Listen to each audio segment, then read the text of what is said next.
Hey everybody, welcome back to Slavic Saturday, where we talk about Slavic history, mythology, and folklore. My name is Brendan Noble, author of the Frostmarked Chronicles, which is my fantasy series based on Slavic mythology.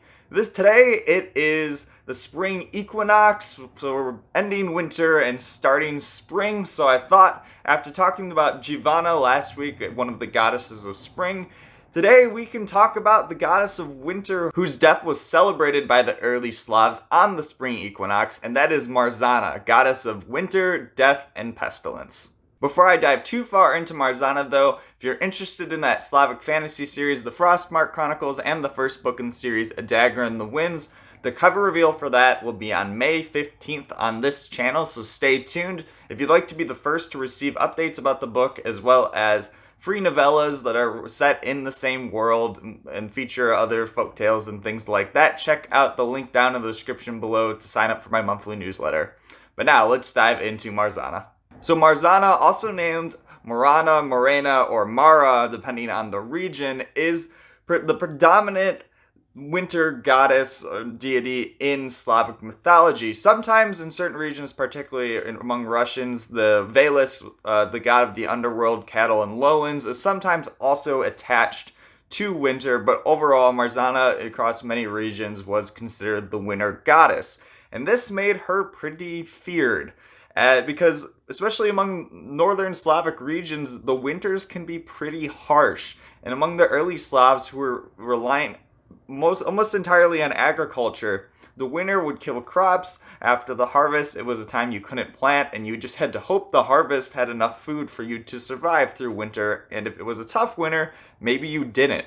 There's a lot of fear attached to Marzana because of this winter, but she's also attached to different demons as well, as her name can imply. We talked before about the Zmora or Mora, or Kikimora, which is a demon that are attached to nightmares in Slavic mythology, which is really close to Mara or Morena, which was one of the names we talked about with Marzana. And this means that there could be potentially some type of connection between the two. Sometimes they have overlapping, being the same thing. Sometimes Marzana is kind of pictured demonic-like, and sometimes the Mora would be more serving her. Regardless, there's this fear element attached to Marzana, and the nightmarish demon can also be attached to her as well. So the tales of the cycles in Slavic mythology can vary depending on region and what gods are involved, but a prominent tale that is probably my favorite that I like to share is that related to Marzana and her twin brother Eurylo, who is the god of war and agriculture, and as well as spring in some stories as well. So in this story, Marzana and Eurylo are both children of Perun, who's the god of thunder and considered the highest power in Slavic mythology, and also the children of Mokosh, who is the great mother in Slavic mythology. And so these two are twins, but Perun's rival Veles steals Eurylo at a young age and takes him to the underworld, where he raises Eurylo as his own. This means Marzana and Eurylo grew up separately and would not recognize each other when Eurylo eventually returns to Yavio, which is considered the realm of the living. And because they don't recognize each other, eventually they fall in love and get married. And this is kind of meant to represent Marzana actually as a nature goddess at this point, as she's not wicked yet, and Eurylo as a god of agriculture and spring as well. This is kind of a joining of nature, an idea of unity between nature. But the idea is that Eurylo then has an affair with another woman, and Marzana hates him for it. She kills Eurylo, thus breaking this bond between nature and turning her bitter and into the winter goddess. And this starts a cycle where in the autumn, she kills Eurylo, and then comes spring, Eurylo returns with usually one of the spring goddesses, who could be either Giełczyńska or Zivia or Vesna, depending on the region. And then with their help, he manages to kill Marzana in response, thus bringing spring and summer back, and the cycle continues. So this story is pretty interesting because it shows a bit of humanity in Marzana, where the idea of her being heartbroken by her husband having an affair causes this break in nature that turns her bitter, and it shows an interesting element of the fact that she was good before and then she turned evil or dark because of it. But it's interesting in Slavic mythology that most had an element of there is you'd worship them for the good they do, and then fear them for the harm they could do to you if you wronged them.